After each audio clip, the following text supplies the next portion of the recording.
Jake Tapper sitting there at the debate writing "Holy smokes" on his iPad because he didn't want to offend Zaslav. Brother, you just summed up everything wrong with American journalism in one anecdote. Holy smokes? Holy smokes?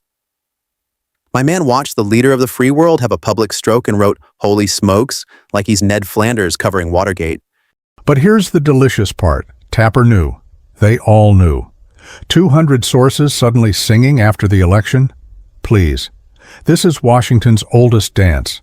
Pretend you didn't see it, then write the book about what you saw. Hold up, he literally says, everything that we saw was going on in front of the camera. It was much worse behind the scenes. So you knew it was worse and said nothing? That's not journalism, that's being a damn accomplice. Of course he said nothing. You think CNN wants to be the network that took down a Democratic president? Tapper's playing the long game here. Moderate the historic train wreck, then monetize the wreckage. The George Clooney story, though?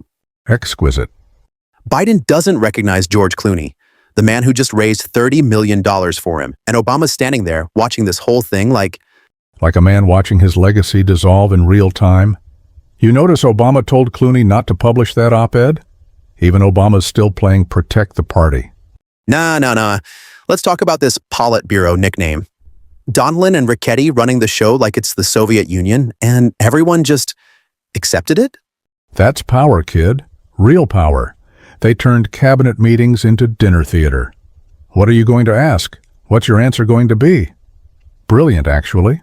Brilliant? They're literally weekend at Bernie'sing the presidency and you're calling it brilliant? From a pure power perspective, absolutely. They kept their guy in office, controlled the narrative, and when it all fell apart, they still almost pulled it off. Almost pulled it off? They handed Trump the presidency on a silver platter. Even Tapper admits Biden couldn't speak extemporaneously for 10 minutes in 2023. Which Tapper knew and reported when? After it mattered.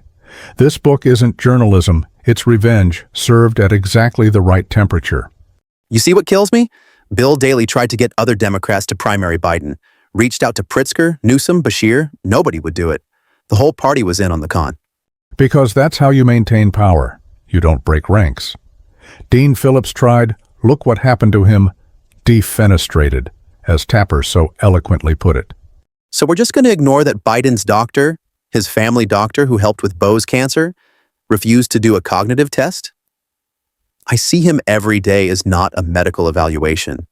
Kevin O'Connor knew exactly what he was doing.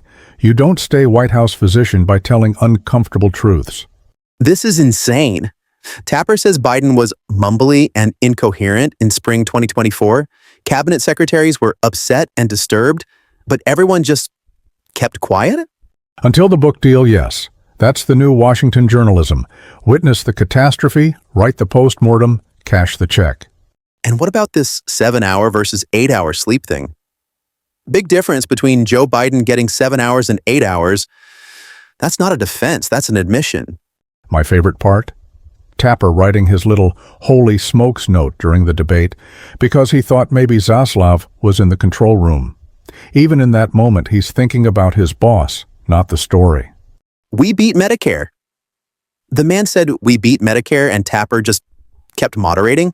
What's he supposed to do? Stop the debate and say, folks, the president appears to be having a medical emergency? Yes, that's literally journalism. That's literally career suicide. No, Tapper played it perfectly. Let Biden implode, maintain plausible neutrality, then write the book about how shocked he was. The Jill Biden stuff is wild too. Most powerful first lady in history, according to aides, because she's basically running interference while her husband's brain is melting. Protector, they called her. Not advisor, not partner, protector, like he's a child. And she goes on The View last week to pre-butt this book.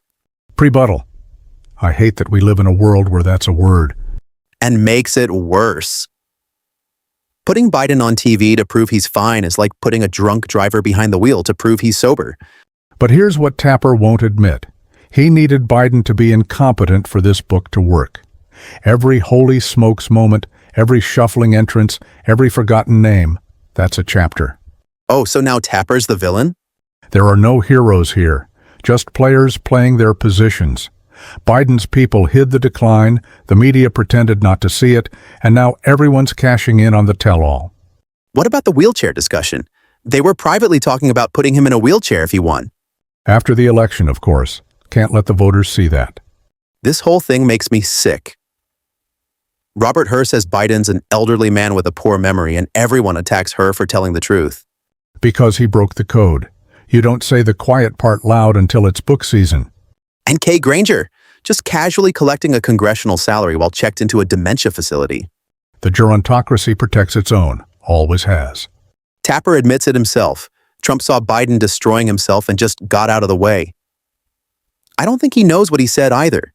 Even Trump had more honesty than the entire Democratic establishment.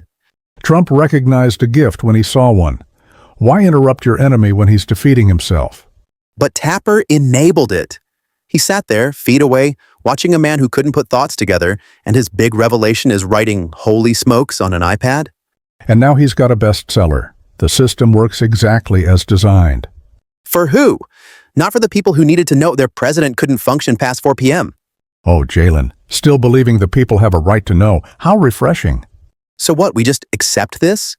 The Politburo runs the country while the president shuffles around the residents? We accept that everyone involved, Biden, his team, the media, even Tapper, played their role perfectly. The cover-up, the revelation, the book deal. It's Washington kabuki at its finest. With Trump as the ultimate winner. The House always wins, kid. And Jake Tapper? He just figured out how to bet on both red and black. Holy smokes, my ass. More like holy payday. Now you're learning.